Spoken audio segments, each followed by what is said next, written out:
अब वो कानून बनाने के लिए लड़ाई आज की नहीं है, 5000 साल पहले गौतम बुद्ध जी ने शुरू की थी। आज के 5000 साल पहले वो लड़ाई गौतम बुद्ध जी ने शुरू की और गौतम बुद्ध जी ने कहा समता, स्वतंत्रता, बंधुत्व और न्याय पर आधारित सबको समता, स्वतंत्रता, बंधुत्व और न्याय सबको मिले। इसी बात को लेकर के गौतम बुद्ध जी ने आंदोलन छेड़ा। उस लड़ाई को आगे बढ़ाते हुए महात्मा ज्योतिबा फूले जब इस देश में वर्ण व्यवस्था बनी, ब्राह्मण, क्षत्रिय, वैश्य, शूद्र, तो यह मनुस्मृति का कानून था। उस कानून में, उस संविधान में व्यवस्था थी कि शूद्रों शिक्षा न देता, शूद्र को शिक्षा न दिया जाए, यादव से लेकर चमार तक शिक्षा न दिया जाए। महिलाओं को, चाहे सामान्य वर्ग की महिला हो, चाहे ब्राह्मण वर्ग की महिला हो, चाहे वैश्य वर्ग की हो, चाहे शूद्र की हो, किसी को पढ़ने लिखने का अधिकार नहीं था। इस लड़ाई को सावित्रीबाई फूले ने संघर्ष छेड़ा।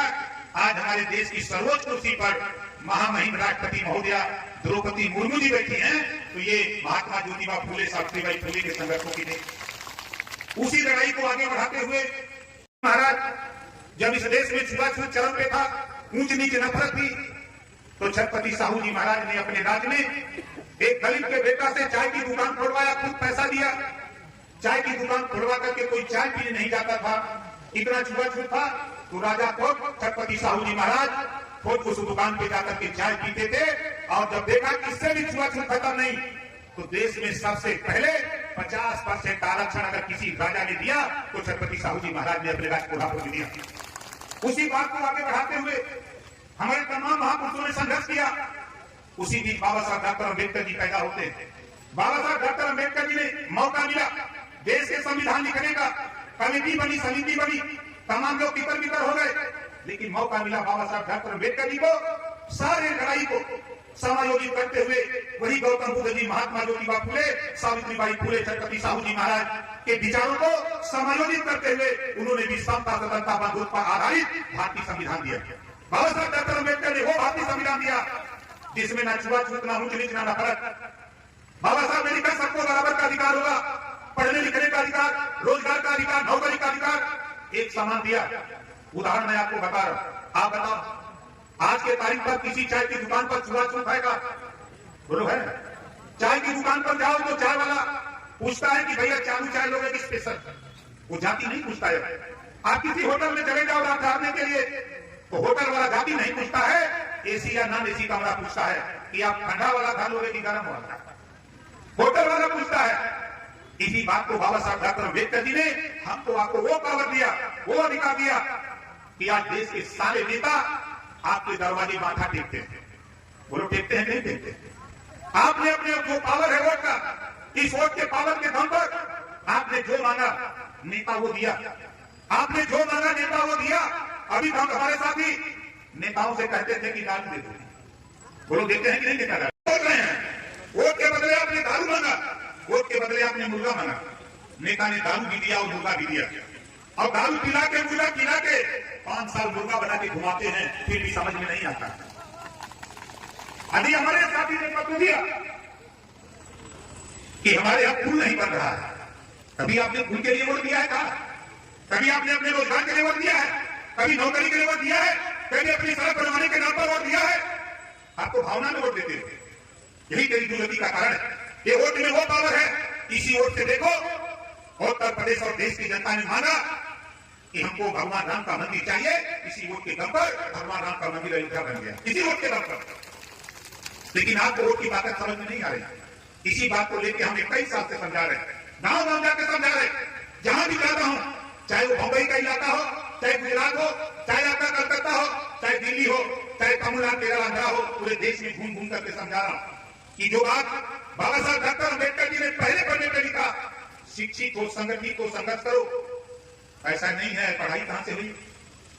बोलो। अब पैसे के अभाव में आप अपने बच्चे को अच्छी शिक्षा नहीं दिला पाते हो ना? ये बात सही है गलत है? पैसे के अभाव में अपने बेटा बेटी को अच्छी शिक्षा नहीं दिला पाते हो। एक आंदोलन मैं 21 साल से कह रहा हूं, घबराओ नहीं, एकता बनाओ, एकता बनाओ।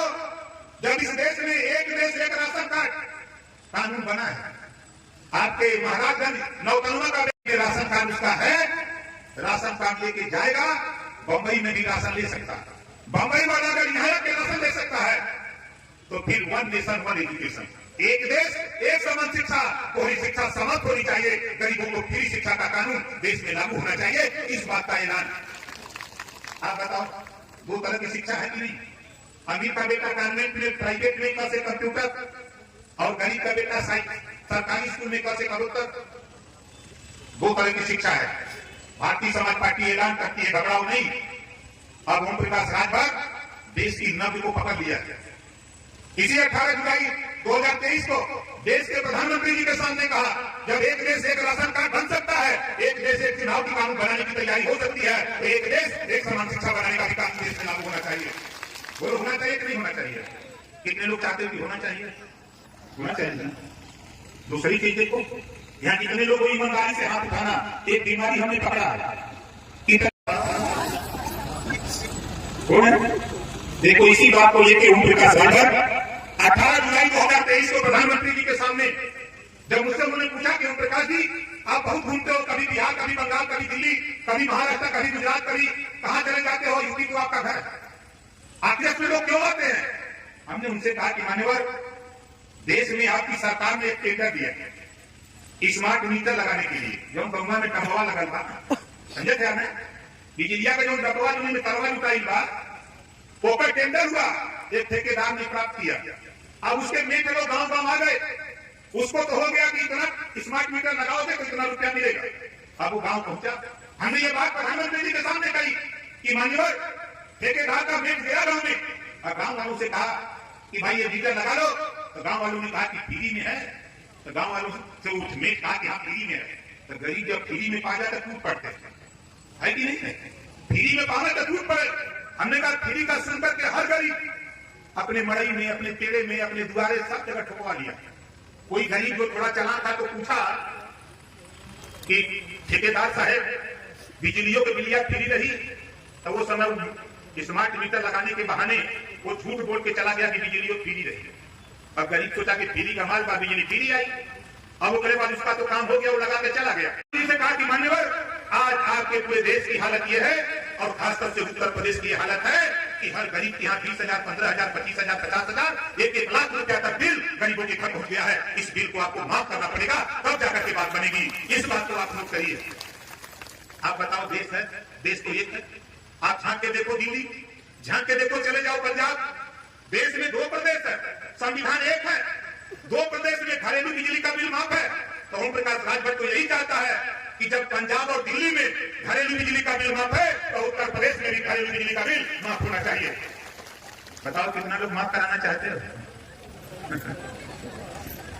चाहते तो सब लोग हो, लेकिन लड़ाई कौन लड़ेगा? देखो आगे, आप ये मत सोचो काम पे लगे हैं। जो बात 543 मेंबर ऑफ पार्लियामेंट, 543 सांसदों की हैसियत नहीं है कि जो तेरी बीमारी प्रधानमंत्री के सामने कह दे, वो हैसियत तेरे नेता ओम प्रकाश राजभर के पास है। सीना ठोक के बोला और कहा कि मान्यवर, दुनिया के तमाम देशों में गरीबों का इलाज फ्री हो रहा है। आप बड़े उदारवादी हो, गरीबों की बात बहुत करते हो, तमाम योजना गरीबों के इलाज के लिए तो बनाओ, लेकिन सारी योजना बंद करो, एक योजना लागू करो। कोई गरीब किसी जाति धर्म का हो, बीमार होकर ऑपरेशन कराना, चाहे वो प्राइवेट में इलाज करा ले चाहे सरकारी में, जितना रुपया लगे उतना रुपया सरकार दे। इस तरह का कानून देश में बना करके आप पेश करो। बोलो सही कहा कि गलत कहा? सही कहा ना? ले आऊंगा, आपके सामने दिखाऊंगा। जो बात कमरे में किया हूं प्रधानमंत्री के सामने, आपके सामने प्रधानमंत्री जी को बैठा करके उनके सामने इसी बात को डंके की चोट को प्रकाश राजभर करेगा। देखिएगा, हम उस मिजाज के हैं। हमारी कोशिश हो रही है, तमाम नौजवान बेकार घूम रहे हैं। बोलो घर में नौजवान बेकार है कि नहीं? पढ़ लिख करके, नहीं पढ़ा लिखा है तब भी रोजी रोटी के लिए परेशान है ना। हम तो चाहते हैं कि देखो ये कानून पास हो जाता देश में। मैंने प्रधानमंत्री जी से कहा, मान्यवर, एक रोजगार परक शिक्षा का कानून आप बना दो, कक्षा 5 से या कक्षा 4 से। मोबाइल बनाना, मोटरसाइकिल बनाना, फ्रिज बनाना, एसी बनाना, कूलर बनाना, पंखा बनाना, इस तरह के 100 विषय बना दो। एक विषय हर बच्चे को पढ़ना अनिवार्य कर दो। उन्होंने पूछा किससे क्या होगा? मैंने कहा जिस दिन बच्चा विद्यालय 4 साल 5 साल बाद छोड़ेगा, उसके हाथ में हुनर होगा। कहीं भी मोबाइल बनाना, मोबाइल की दुकान पे जाकर 3-4 महीने प्रैक्टिस कर लेगा, रिहर्सल कर लेगा, तो दुकान खोलकर अपने परिवार में रहेगा और 500 रुपया कमा करके अपने परिवार की जीविका भी चला लेगा। वो सही कहा कि गलत कहा? ये रोजगार परक शिक्षा, रोजगार परक शिक्षा लागू कराने के लिए हम अनवरत संघर्ष कर रहे हैं। हमारा अनवरत प्रयास है कि ये काम हो। हमने एक सवाल और प्रधानमंत्री जी से बड़ा तगड़ा पूछा था, उसमें गृह मंत्री जी अमित शाह जी से थोड़ा हाथ ताक हो गया भाई। उन्होंने कहा कि ये बात आप क्यों बोल रहे हैं, इस नाते बोल रहा हूं कि जब देश की आजादी की लड़ाई लड़ी जा रही थी राष्ट्रपिता महात्मा गांधी जी के नेतृत्व में, राष्ट्रपिता महात्मा गांधी जी का प्रदेश गुजरात, राष्ट्रपिता महात्मा गांधी जी का प्रदेश गुजरात, सरदार वल्लभ भाई पटेल जी का प्रदेश गुजरात। आजादी की दीवाने, आजादी की लड़ाई लड़ने वाले लोग कहा करते थे कि जब देश आजाद होगा तो सबसे पहले जो गरीबों के उत्पीड़न का, गरीबों की परेशानी का सबसे बड़ा कारण शराब है। आजादी के बाद जिस दिन सरकार बनेगी देश की, उसी दिन शराब बंद होगी। तो मान्यवर, गुजरात में तो शराब बंद हो गई, फिर उत्तर प्रदेश में शराब क्यों नहीं बंद हुई? इसका जवाब देना पड़ेगा देश और प्रदेश की सरकार को। हम आपसे पूछना चाहते हैं, बताओ दारू बंद होएगी चाहिए कि नहीं? कितना लोग चाहते हैं बंद हो जाए? दोनों हाथ देखा जी, पिए तो नहीं था। पावर इज द मास्टर की। राजनीति एक ऐसी चाबी है जिसे सभी बंद ताले खोले जा सकते हैं। और आज के तारीख में योगी आदित्यनाथ जी मुख्यमंत्री हैं, आपके वोट के दम पर है। आज देश के प्रधानमंत्री माननीय नरेंद्र मोदी जी हैं, तो हमारे आपके वोट के दम पर है। हम आपको देना बंद कर दे तो मुख्यमंत्री और प्रधानमंत्री बनना बंद हो जाएगा। ये पावर आपके पास है। आप अपनी बात को करते नहीं। आ गए तो मैंने कहा नौजवान आजकल का शिक्षा की बात को कम करता है, दारू की बात ज्यादा करता है ना? नौजवानों देखो, ये समय सुधरने का है, ये समय सुधरने का है। पढ़ो, मेहनत करो। ओम प्रकाश राजभर, आप सोचो मत, विचार करो। बसपा को पीट दिया हूं, एक एमएलए बचा है। कांग्रेस को पीटा हूं, 2 एमएलए यूपी में बचा है। इसी लोकसभा के चुनाव में समाजवादी पार्टी को पीटूंगा, समझ में आ जाएगा। उसके बाद तो लड़ाई नहीं समझ लो आप, क्योंकि अभी हम हैं दोस्ती की है ना? 24 के बाद खेला होगा, 24 के बाद तो यूपी में खेला होगा, अब बहुत तगड़ा खेला होगा। हम जहां भी रहते हैं सीमेंट ठोक के रहते हैं, हिस्सा चाहिए। अगर मैं मंत्री पद का लालची होता तो मंत्री को बना क्यों इस्तीफा देता? हम भी जूता लेके, रुमाल लेके जूता पोछते तो हम भी मंत्री बन के रहते। लेकिन मेरा वो मकसद नहीं था। मेरा मकसद वो था कि जो 27% पिछड़ों को आरक्षण लागू है, उस लड़ाई को हमने लड़ करके पूरे रिटायर्ड जज हाईकोर्ट माननीय राघवेंद्र सिंह जी के नेतृत्व में यूपी जी से कहा करके कमेटी बनाया, 7, 9, 11 बंटवारा करा दिया। पिछड़ा को 7, अब पिछड़ा को 9, सर्वाधिक पिछड़ा को 11। 100 दरोगा की भर्ती होगी तो 27 पिछड़ी जाति का होगा और पिछड़ी में 3 कैटेगरी होगी। जो सबसे मजबूत पिछड़ा में है वो 7%, जो उससे कमजोर है वो 9%, जो सबसे कमजोर है उसको 11% देने का हमने जांच करा करके रिपोर्ट तैयार करा दिया। तो लागू नहीं हुआ। लोगों ने हमको समझाया कि इस चुनाव में नहीं लागू होगा। हमने कहा कि अब ओम प्रकाश राजभर चला जाए, सुहेल देव संभाल दिया इस्तीफा गृह मंत्री जी को, प्रधानमंत्री को, और वहां से आ गया लखनऊ मुख्यमंत्री को इस्तीफा दे दिया और जाके राज्यपाल को लेकर के मैदान जंग में खड़ा हो गया कि हमारी लड़ाई अब आप सामने सामने होगी। हम भी बोलेंगे, आप भी बोलो, हम जनता के बीच में जनता को जागृत करेंगे। हमको दे दिया इस्तीफा। हमारा मकसद वो नहीं, हमारे लिए मंत्री पद नहीं, हमारे लिए गरीबों आपको अधिकार दिलाना सबसे बड़ा मंत्री पद होगा। जिस दिन हम आपको अधिकार दिला देंगे उस दिन हमारी लड़ाई का विजय होगा। और राजभर भाइयों, आप बताओ, 500 साल भगवान राम को मंदिर में ले आने में लगा भारतीय जनता पार्टी को। 500 साल लगा ना? 161 साल supreme court, high court, lower court मुकदमा लड़े। देखो ओम प्रकाश राजभर की संगत आपने थोड़ी सी ताकत दिया। 20 साल के अंदर महाराजा सुहेल देव जी को बहराइच में लाकर 50 फुट ऊंची मूर्ति लगवा करके देखवा दिया। ले चलूंगा आपको, अभी उद्घाटन हो जाने दो, ले चलूंगा आपको दिखाने कि जहां हमारे महाराजा सुहेल देव जी 50 फुट ऊंची मूर्ति और 10,000 करोड़ रुपए की लागत से पार्क बनवाया। उसका सौंदर्यीकरण, कुंडला नदी जो है उसके नहाने का जो सीढ़ी, सारी व्यवस्था तैयार करा दिया हूं। सिर्फ उद्घाटन होना बाकी है। 20 साल के अंदर ये तेरे संघर्षों की देन है कि तेरे राजा को लाकर खड़ा कर दिया। कल मैं आ रहा था बस में, जो गुजरात मुख्यमंत्री जी मिले, मुख्यमंत्री जी ने कहा कि ओम प्रकाश भगवान राम को ले आने में। हमने कहा कि हमें तो 20 साल लगा। कैसे? हम के आप ही गए थे ना, कि बहराइच आपने देखा कुर्ला नदी? हाँ हाँ, ये तो वही बात सही कह रहे हो, आप नहीं आए होते तो महाराजा सुहेलदेव जी की मूर्ति वहां नहीं लगी होती। ये मुख्यमंत्री कह रहे हैं, 20 साल की देन है। और आज हमको नौजवानों को बधाई दूंगा। मोटरसाइकिल से आ रहे थे, पीछे मैं देख रहा था, लिखा था राजभर जी, लिखा था। हमारे कुछ नौजवान आ रहे थे मोटरसाइकिल से जुलूस लेके आगे, तो उनके गंजी पर पीछे लिखा था राजभर जी। कल क्या थे?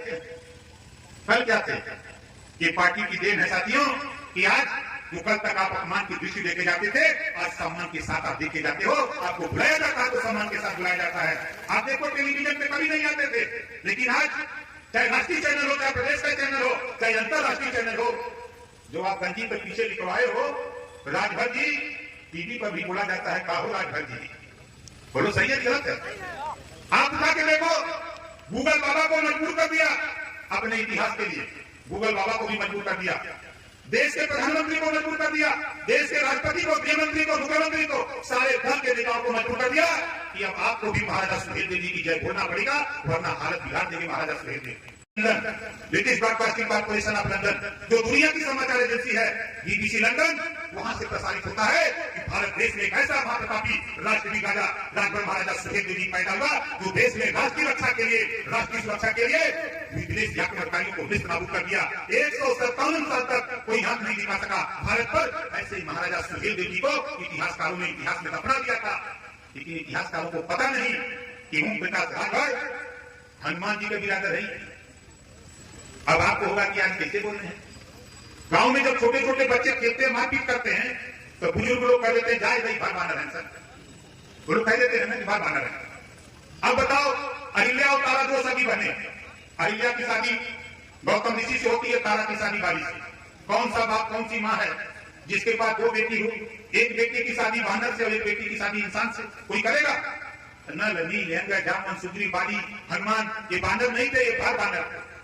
जब हनुमान जी पताल में ले जाकर के हिरावण ले गया था भगवान राम लक्ष्मण को, किसी की हिम्मत नहीं पड़ी, हनुमान जी जाकर के पताल से निकाल करके राम लक्ष्मण जी को ले आए। उसी तरह ओम प्रकाश राजभर हनुमान जी का वंशज पताल से जाकर के लाया महाराजा सुहेलदेव राजभर जी को ऊपर। आज पूरे देश में जय जयकार हो रही है। क्यों हो रही है? जो समाज अपना इतिहास नहीं जानता, अपने बुजुर्गों की कदर नहीं करता, वो समाज कभी तरक्की नहीं कर सकता। इस नाते साथियों, जिस तरह खेत पाने के लिए इंद्रभाव चाहिए, उसी तरह राजपाट पाने के लिए इतिहास चाहिए। हम इतिहास आपको लाके दे दिए, आप घबराओ नहीं, आपके साथ बड़ी ताकतें इकट्ठा होने जा रही है। अभी आपको पता नहीं होगा, जब मैं जाता हूँ सहारनपुर बाग पर सामने एटा कावा कन्नौज कांचन पियोटाबाद, मैं जाता हूँ झांसी बांदा जिले हमीरपुर जाना हूँ, गई 10,000 15,000 5,000 6,000 लोग इकट्ठा होते हैं और कहते हैं कि नेता हो ओम प्रकाश राजभर जैसा। ये लोग बोलते हैं और वो कहते हैं कि नेताजी घबराओ नहीं, हम लोग आपके साथ खड़े हैं, आप संघर्ष करो, हम आपके साथ हैं। तो इस बात का विरोध पूरे प्रदेश में आपका सत्ता हुआ बिहार में भी हाहाकार मचा दिया इसी लड़ाई को। और माताओं बहनों बुजुर्गों बुजुर्गों नौजवान साथियों, मैं आप लोगों से देखो हाथ जोड़ के निवेदन अपील करता हूँ कि आपके घर जो बेटी पढ़ रही है, जो आपकी बहन पढ़ रही है, उसको भी राजनीति में ले आओ। जो नहीं पढ़ी लिखी है उसको भी राजनीति में ले आओ। ये मत सोचो कि पढ़ी लिखी नहीं है। राबड़ी देवी बिहार में बिना पढ़ी लिखी अगर वो मुख्यमंत्री बन सकती है, तो हमारी भी बहन बेटी बिना पढ़ी लिखी सांसद और विधायक बन सकती है। इस नाते देखो मैं आपसे कह रहा हूँ, अभी देश की सरकार लोकसभा और राज्यसभा से कानून पास हुआ कि 100 एमएलए होंगे तो 33 30 और 3 35 महिला, 100 सांसद में 35 महिला। ये कानून पास होने जा रहा है। लोकसभा और राज्यसभा से तो पास हो गया है, ये कानून लागू होने जा रहा है। जिस दिन लागू हो जाएगा फिर हम लोग पिछड़ न जाए, इसके लिए हम आप लोगों से निवेदन करता हूं कि जो हमारी बहन बेटियां पढ़ लिख रही हैं, चाहे वो वही गरीबी कुंभी कोई नहीं, भारत जवाब सब धोती पट्टी प्राची केवट भीम मला जो रात दुनिया सारी शेख सैयद पठान चौहान ठाकुर ब्राह्मण बनिया लाला गोड़ खरवार भूमिहार बिहार, हर जाति में गरीब है। गरीब की बेटी बेटा बेटी पढ़ रही है, उसको राजनीति सिखाओ। आने वाले 5 साल के अंदर वो विश्व बदलने वाला है, ताकि हमारी बहन बेटियां विधानसभा और लोकसभा में जाकर अपनी लड़ाई खुद लड़ सके, तब जाकर के हमारी आपकी बात बनेगी आगे। इस बात को इस नाते कह रहा हूं कि 75 साल बीत गए, हम तरसते थे कि कोई नेता पैदा हो जाए, तरसते थे कि कोई हमको आकर के हमारे विकास की बात करे। लेकिन आज हमको तो खुशी होती है कि जब मैं दिल्ली एयरपोर्ट पर उतरता हूं, बॉम्बे एयरपोर्ट पर उतरता हूं, कलकत्ता उतरता हूं, जहां जाता हूं करता हूं, तो वहां सैकड़ों लोग सेल्फी लेने के लिए, कुछ लोग तो दूर से देखो ये राजभर जी जा रहे हैं, यही टीवी में बड़ा तगड़ा बोलते हैं। लगता है कि नहीं लगता है? हमारे मुसलमान भाई ये लोग पता नहीं मोहम्मद साहब को मानते हैं, जानते तो हैं, मानते नहीं। ये लोग बाजा बजाते हैं दूसरे का, पहाड़ों फूल बरसाओ तेरा महबूब आया। अरे हम तुम लोग से पूछी लगे तो हर महबूब कहिया लिया। 9% आबादी यादव की, 4 बार मुख्यमंत्री, 20% आबादी मुसलमान की बाजा बजाओ तुम दूसरे का। कभी कांग्रेस का बाजा था, कभी सपा का था, कभी बसपा का, कि घूम घूम बाजे बजाओ। बाजा बंद करो। सोचो नौकरियों में 38% थे मुसलमान भाइयों में, 38%। कांग्रेस ने, सपा ने, बसपा ने इतना विकास किया, आज नौकरियों में 1% नहीं रह गए हो। यही तेरी दुर्गति का कारण है, यही तेरी दुर्गति का कारण है। सपा ने सिर्फ दिया तो नफरत के सिवा कुछ नहीं दिया है, और दिया तो आप मरो।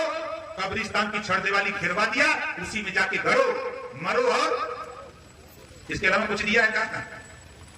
यही तो दिया। हम बोलते हैं तो बुरा लगता है। इस नाते मैं कहता हूं, देखो खुदा उसी की मदद करता है जो खुद अपनी मदद के लिए तैयार है। आज ओम प्रकाश राजभर जब अपनी मदद के लिए निकला, गरीबों की लड़ाई को लेकर निकला, आज पूरे उत्तर प्रदेश नहीं पूरे देश में हाहाकार मचा हुआ है। हर पार्टी सोचती है कि ओम प्रकाश राजभर से समझौता हो जाता तो हमारी सरकार बन जाती है। बोलो सही है कि गलत है? हर व्यक्ति सोच रहा है, लेकिन हम भी सोच रहे हैं कि उनके लोगों के पहले दाव हो तो हम लोग पहले दाव आ गए। अगर उनके पास दाव है, राजनीति का दाव, तो हमारे पास भी दाव है। हमारे पुलिस विभाग के साथी हैं, किसी की जबान नहीं खुलती। ये 18 घंटा, 16 घंटा, 20 घंटा ड्यूटी करते हैं। अब तनख्वाह देने की बात आती है तो 8 घंटा। जब सदन में तनख्वाह बढ़ाने की बात आती है तो किसी नेता का हाथ नहीं उठता। जो विधायक हैं, जो सांसद हैं, इनके हाथ में लकवा मार देता है। जब नेताओं की तनख्वाह बढ़ानी होती है तो दोनों हाथ उठा देते हैं। इस नाते में कहता हूं, घबराओ नहीं साथियों। जिस दिन मेरी सरकार बनी, आप 6 घंटा ड्यूटी करोगे, 6 घंटा की तनख्वाह ओम प्रकाश राजभर कानून बना के देने का काम करेगा। मैं तो सदन के अंदर मुख्यमंत्री जी से कहा कि मान्यवर, आप साइकिल अलाउंस देते हो 200, महीने में 30 दिन होता है, एक भी थाने में साइकिल नहीं है, मोटरसाइकिल अलाउंस 300 करो, तो 100 रुपया बढ़ा दिया। फिर मैंने फिरा तो मोटरसाइकिल साइकिल हटा करके मोटरसाइकिल अलाउंस 500 किए। फिर फिरा, क्या ओम प्रकाश जी धीरे धीरे बढ़ाऊंगा? हमके नहीं, धीरे धीरे नहीं, अगली सरकार आते महीना ये हो जाना चाहिए, नहीं तो ओम प्रकाश राजभर को जब बोलेगा विरोध तो आपको भी बुरा लगेगा। मुख्यमंत्री जी इससे सावधान रहिएगा। ये बात मैंने सदन में कहा। इनके वर्दी भत्ता की बात हो, चाहे भोजन भत्ता की बात हो, किसी मुद्दे पर इनकी लड़ाई की बात हो, तो सदन के अंदर अगर बोलता है 403 विधायकों में, तो ओम प्रकाश राजभर के अलावा किसी विधायक की हिम्मत नहीं कोई बोल पावे। साफ कहते हैं कि हमें टिकट कट जाई, हमें नितवाई न करी, हमें मंत्री न बनाई। लेकिन ओम प्रकाश राजभर 25 करोड़ आबादी उत्तर प्रदेश की है। 25 करोड़ में किसी से नहीं डरता हूं। डरता हूं तो सिर्फ ऊपर वाले से डरता हूं, नीचे किसी से नहीं डरता हूं। आप लोग बताओ, आप लोग डरते हो? बोलो कितने लोग डरते हो? आप लोग डरते हो? नहीं डरते हो? सही सही बताओ, डरते नहीं हो ना? पहले जब हम आए तो बड़ी गुंडाई होती थी, होती थी ना? नहीं, मुझे पता है। पहले जब मैं आता था तो लोग कहते थे कि नेताजी कैसे हम लोग निकले, कोई देख लेगा। लेकिन आज सोचो कि 20 साल का यह संघर्ष, ओम प्रकाश राजभर, वो बड़े बड़े गुंडे जेल की सलाखों में मजा काट रहे हैं, आप सड़क से, घर से बाजार आकर के मजा काट रहे हो। बोलो सही है कि गलत है? डरता वही है जिसको डरवाया जाता है। डरवाने वाले को ही डरवा दो, हमको कहते हैं। हमने तो बोला था, जब मैं मिनिस्टर था तब भी बोला था, सोनभद्र में बोला था, गया था इटावा, वहां भी बोला था, जहां भी जाता, अभी औरंगाबाद गया था वहां भी बोला था कि देश में अगर कोई गुंडा है तो ओम प्रकाश राजभर से बड़ा गुंडा कोई नहीं है। नोट कर लेना, निकले पहले वो गुंडा है, बुरा हो कि नहीं है? आगे माफिया है, चाहे कोई माफिया, सब ओम प्रकाश राजभर के सरूप मारता है। चाहे जितना जने हो, ये अपने के काम करते, चाहे बिहार, चाहे यूपी, चाहे बंगाल, पूरे देश का बात करते, वो ताकत आपके साथियों, आपकी ताकत के दम पर देश के बड़े बड़े माफिया गुंडा ओम प्रकाश राजभर को सरूप मारते हैं। अक्सर लोग मानते हैं विधानसभा के अंदर एक बार अंदर मुख्तार अंसारी को बाहर ब्रिजेश सिंह गेट पर खड़े थे, हड़का मच गया पूरे विधानसभा में। मैं मिनिस्टर था, लोगों ने कहा कि मंत्री के सारे माफिया, उसी दिन राजा भैया, उसी दिन धनंजय सिंह, 7 बड़े बड़े माफिया की सूची वाले लोग आ गए हमसे मिलने बारी बारी। पूरे विधानसभा में सचिवालय में हड़का मच गया, यहाँ की मंत्री कैसा है कि कुल यही गहन जाते हैं। क्यों आ रहे थे? सबको नशा वोट का था, वोट के लिए सब लोग सलाम कर रहे थे। तो साथियों, पावर आपके पास है, जो वोट का आपके पास पावर है, इसी पावर के दम पर आपको सारे नेता सलूट मारते हैं। अगर बाबा साहब डॉक्टर अम्बेडकर जी ने आपको वोट का पावर नहीं दिया होता, आज कोई आपको सलाम करने, आपको दारू का पैसा देने आपके दरवाजे नहीं आता, अपने घर बैठा रहता, वहीं से चुन लिया जाता। आज से यहाँ आए हो जितने लोग, यहाँ से शपथ लेके जाओ, चाहे गौतम बुद्ध जी की, चाहे भगवान राम की, चाहे भगवान की, चाहे अल्लाह की, यहाँ से कसम लेके जाओ कि बोलो दारू पर बिकोगे आप लोग? कितने लोग दारू पर नहीं बिकोगे? हाथ उठाओ, सोच लो, विचार कर लो। एक तेरा नेता 21 साल बीत गया, 22वां चालू है, 22 साल हो गया, दूसरा नेता भाग गया होता घर, लेकिन तेरे पीछे तुझे अधिकार दिलाने के लिए मैंने क्या क्या नहीं किया। किससे पंगा नहीं लिया? देश की सरकार से पंगा लिया, प्रदेश की सरकार से पंगा लिया, बड़े बड़े पहलवानों से पंगा लिया, बड़े बड़े माफियाओं से पंगा लेकर ओम प्रकाश रावत तुझे अधिकार दिलाने के लिए रात दिन संघर्ष करता रहता है। मुझे चिंता नहीं, जाको लाके साइया मार सके ना को बाल लमाता कर सके बहनी जब सारा हो। मुझे चिंता नहीं, मुझे चिंता है तो सिर्फ आप लोगों की चिंता है। इस नाते आपसे कहूंगा ये लड़ाई हम सबकी है, हम सब मिल करके इसी 17 तारीख को गोरखपुर मंडल, ये गोरखपुर मंडल में आता है ना जिला, गोरखपुर मंडल में बुद्धा पार्क है कुशीनगर मुख्यालय पे, वहां महाराजा सुहेलदेव जी का भव्य मूर्ति पूजन होगा। आप लोगों को भी चलना है। बोलो कितने लोग चलोगे?